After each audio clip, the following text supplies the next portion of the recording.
Yeah, and so um, the epigraph, right, has two parts. And so why is he doing this, right? So he's setting up the classical European or the classical Western world, what is considered high culture, right? And he's juxtaposing it with um, the Negro spiritual, right, which is usually considered to be low culture. It's pop music, and it's pop music, not pop music nowadays, which is, has a high culture sort of value to it. But back then, it's pop music is low culture, right? And especially Negro spirituals, which are the music arising out of slavery, right?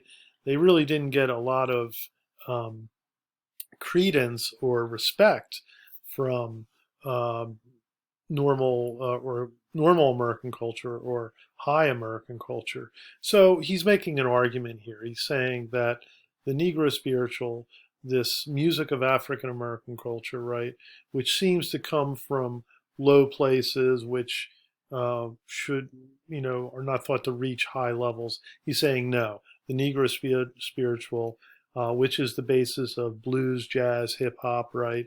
This is truly a great music and deserves to be placed alongside um, the classical Western art, right?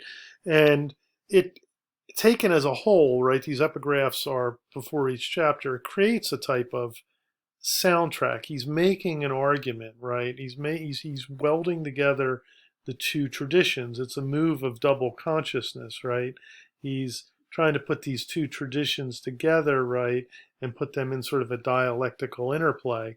So it creates, I would say, in my opinion, over the whole text, a type of soundtrack effect. But it's not like a Hollywood soundtrack that is sort of confirming our reality and our emotions. It's a much more sort of dissonant, sort of avant garde soundtrack, which is trying to get us to think of reality in a new way, in this double consciousness type way.